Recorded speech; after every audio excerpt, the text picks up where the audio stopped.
Alhamdulillahi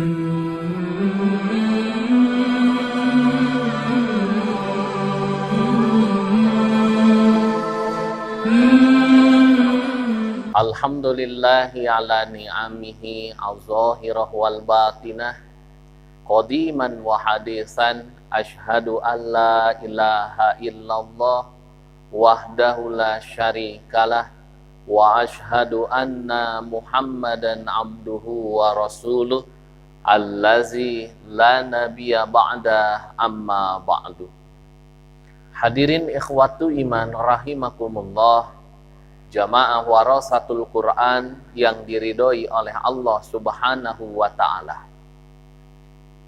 Pada pembahasan yang sebelumnya kita sudah membahas perihal yang namanya al-khos, yang berarti khusus.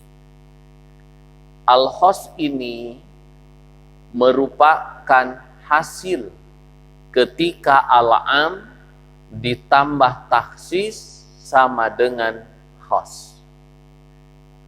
Taksis adalah ikhraju ba'di madlulil am, mengeluarkan sebahagian isi dari al-am. Dan taksis ini akan ada dua macam. Ada taksis muttasil, dan yang kedua adalah taksis munfasil. Untuk taksis muttasil kita sudah membahasnya, dan pada kesempatan kali ini kita akan coba melanjutkan kajian taksis munfasil. Adapun taksis munfasil ini akan ada 5 macam, yaitu yang pertama adalah taksis kitab bil kitab, dalam artian ayat Al-Quran dikhususkan oleh ayat Quran lagi, maka yang seperti itu namanya adalah taksis kitab bil kitab. Lalu yang kedua, ada yang disebut dengan taksis kitab bis sunnah, yaitu menghususkan ayat Al-Quran yang tadinya al-am lalu dikhususkan oleh sunnah. Yang ketiga ada taksis sunnah bil kitab, yaitu menghususkan sunnah yang tadinya al-am dengan apa? Dengan Al-Quran. Yang keempat adalah taksis sunnah bis sunnah, menghususkan umum yang ada di dalam as-sunnah oleh as-sunnah lagi. Dan yang terakhir adalah taksis bil qiyas, yang berarti menghususkan dengan qiyas. Nah, hadirin ikhwatu iman rahimakumullah, itulah di antara pembagian taksis munfasil. Untuk jauh lebih jelasnya, mari kita bahas satu per satu. Di mana contoh yang pertama tiada lain adalah taksis kitab bil kitab, yang berarti menghususkan Al-Quran dengan Al-Quran lagi. Allah Subhanahu wa ta'ala berfirman di dalam Al-Quran, A'udzubillahi minasyaitonir rajim, di mana kata Allah Subhanahu wa ta'ala, Allah berfirman, wal mutallaqatu. Nah, kata Allah, ya tarobasna.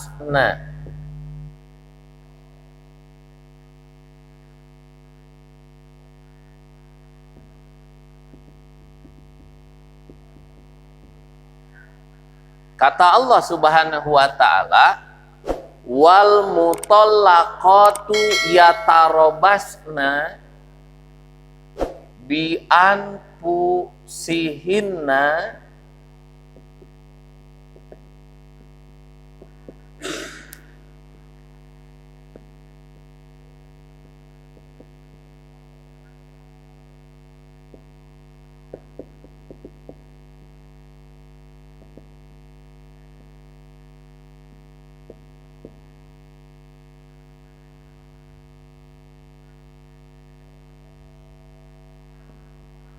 Nah, Allah Subhanahu wa taala berfirman, wal mutallaqatu yatarobasna bi anfusihinna salasata quru.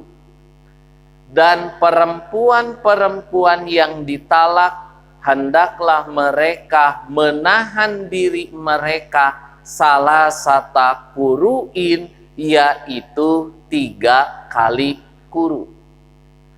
Ayat ini menjelaskan kepada kita semua, ketika seorang perempuan diceraikan oleh suaminya, maka perempuan tersebut tidak boleh menikah dulu dengan laki-laki yang lain, kecuali perempuan tersebut sudah melewati 3 kali quru, yaitu 3 kali haid.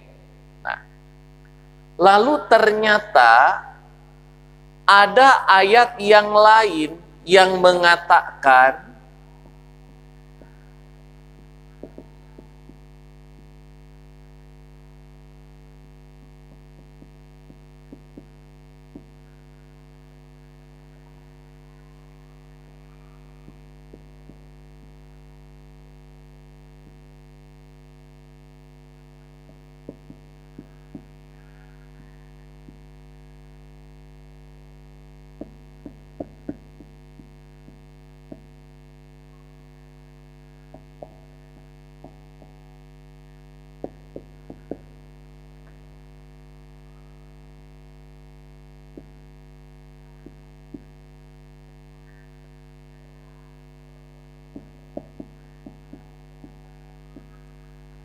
Nah, lalu ada ayat yang lain yang mengatakan wa ulatul ahmali ajaluhunna hatta ya'dhna hamlahunna.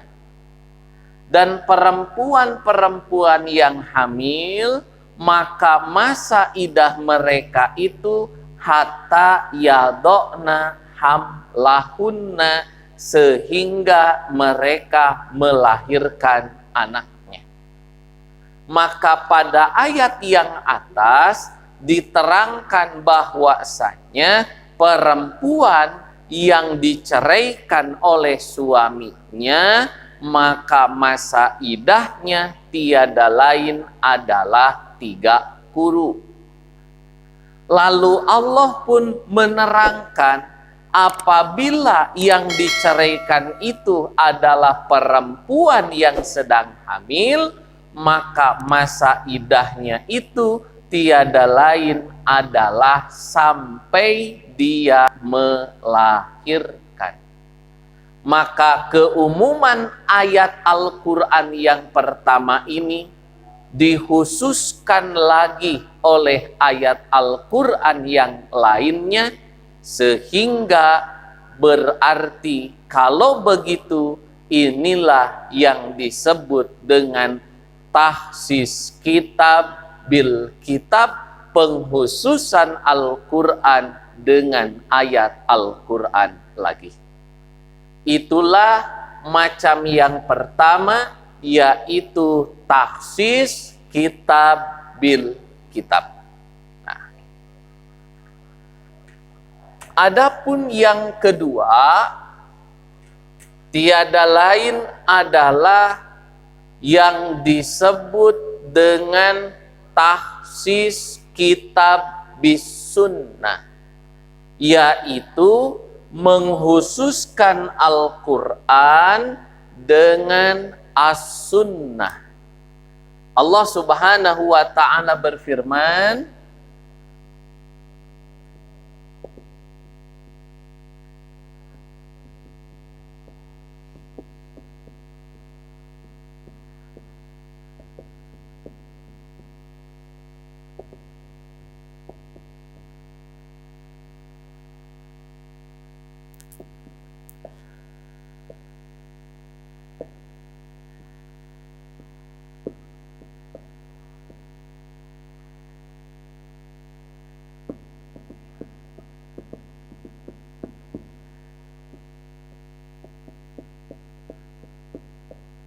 Allah Subhanahu wa taala berfirman,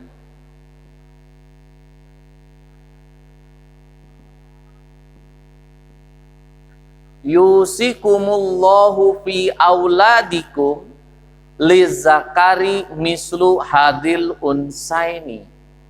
Allah telah mewasiatkan kepada kalian perihal anak-anak kalian. Apa yang Allah wasiatkan? Lizakari mislu hadil unsayaini, untuk anak laki-laki mendapatkan 2 bagian anak perempuan. Jadi misalkan anak perempuan dapat 1 juta, maka laki-laki dapat 2 juta. Itulah yang Allah perintahkan. Laki-laki mendapatkan 2 bagian anak perempuan.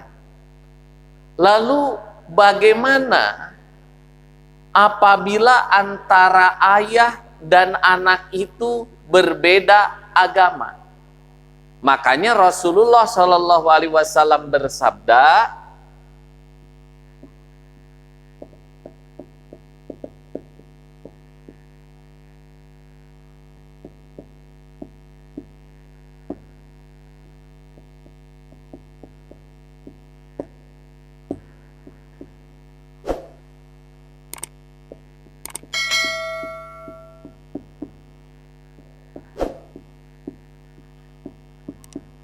makanya Rasulullah Shallallahu Alaihi Wasallam bersabda, la yarisul muslimul kafiro walal kafirul muslima. Orang muslim tidak mewarisi orang kafir, dan orang kafir ini tidak mewarisi orang muslim. Berarti kalau begitu, yusikumullahu fi auladikum lizakari mislu hadil unsayain ini hanya berlaku dikhususkan bagi mereka orang-orang yang Islam. Apabila antara orang tua dengan anaknya berbeda agama, maka ayat ini tidak berlaku pada orang tersebut, karena di antara yang menyebabkan terhalangnya waris apa? Yaitu ikhtilafuddini, yang berarti perbedaan agama. Nah, maka ayat Al-Quran ini dikhususkan dengan al-hadis, maka tahsis yang seperti itu tiada lain adalah tahsis kitab bis sunnah.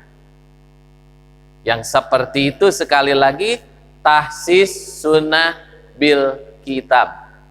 Yang selanjutnya adalah tiada lain yaitu tahsis sunnah bil kitab, yaitu as-sunnah dikhususkan oleh Al-Quran. Seperti Rasulullah Shallallahu Alaihi Wasallam, beliau pernah bersabda, la yaqbalullahu sholata man ahdatha. Allah tidak akan mau menerima sholat orang yang berhadas. Hatta yatawaddo'a, sehingga dia itu berwudu. Jadi titik penekanannya adalah Allah tidak akan menerima sholat orang yang tidak berwudu. Lalu bagaimana apabila orang tersebut itu sakit?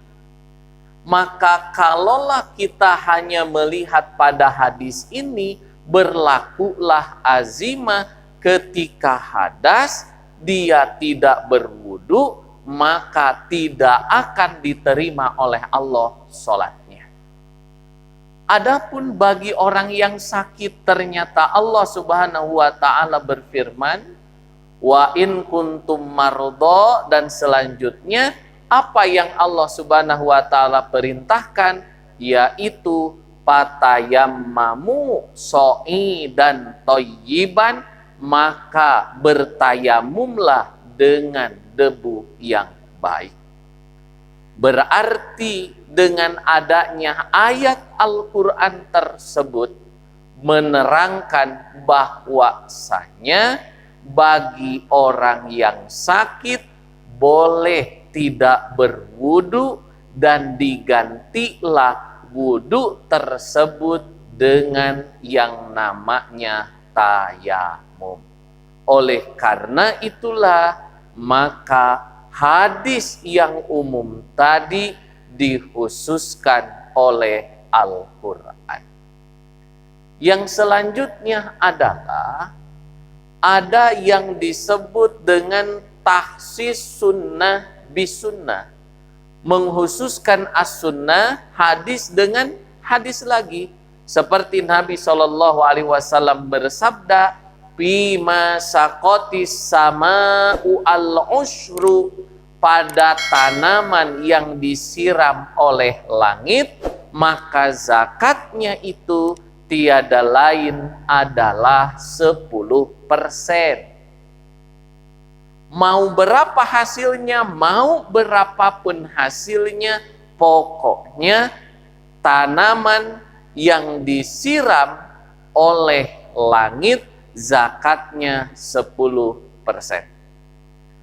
Tetapi Nabi SAW pun beliau bersabda lagi, laisa pimadom dunahom sati ausukin sodakotun, tidak ada kewajiban zakat pada hasil panen yang kurang dari 5 wasak atau yang kurang dari 657 kilogram.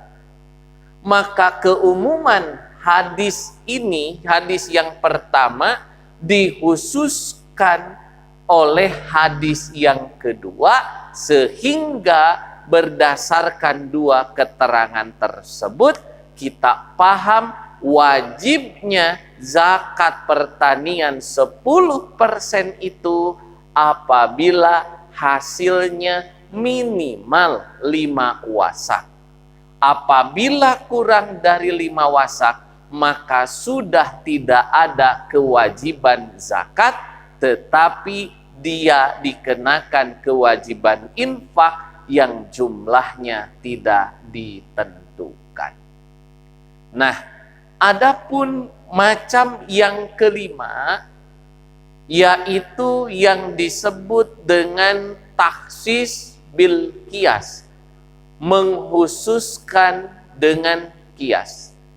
Seperti halnya nanti itu, nah, maka contoh takhsis bil qiyas tiada lain adalah seperti hadis berikut ini. Kata Nabi SAW, layul wajidi yahillu irduhu wa ukubatuhu. Orang yang mampu bayar hutang tetapi dia enggan membayar hutang, yahillu irduhu wa ukubatuhu, maka halal kehormatan dia dan halal untuk dihukum. Nah, oleh sebab itulah makanya mengenai masalah hutang ini begitu luar biasa, di mana hutang ini menyebabkan gelisah di malam hari dan terhina di siang hari. Dan ternyata karakter orang yang berhutang itu macam-macam. Ada orang yang dia itu mampu untuk bayar hutang, tetapi dia tidak mau bayar. Kata Nabi, halal kehormatannya, halal menghukumnya. Lalu bagaimana kalau yang mempunyai hutang itu orang tua, dan dia pun dalam artian orang tua itu mampu untuk membayarnya, tetapi mengakhir-akhirkan membayar hutang kepada anaknya? Maka untuk masalah tersebut, Allah Subhanahu wa taala itu kan menerangkan pada kita semua, fala takul lahuma ufin, maka janganlah kamu mengatakan kepada keduanya ah. Dalam tafsir Qurtubi itu dikatakan yang namanya uf itu orang Arab biasanya mengatakan uf apabila ada debu kecil masuk ke dalam mulut. Berarti sekecil apapun kelakuan anak ketika bisa menyinggung orang tua, maka itu wujud kedurhakaan. Apalagi mencaci maki orang tua, mengganggu kehormatannya, dan menghukum orang tua. Maka hadis ini, keumuman hadis tersebut dikhususkan dengan kias. Hadirin ikhwatu iman rahimakumullah, itulah bagian akhir dari macam-macam taksis, yaitu taksis munfasil. Semoga apa yang diterangkan barusan menjadi ilman nafi'an bagi kita semuanya. Aqulu qouli hadza wa astaghfirullah li wa lakum. Rabbana atina fid dunya hasanah wa fil akhirati hasanah wa qina azabannar. Wassalamualaikum warahmatullahi wabarakatuh.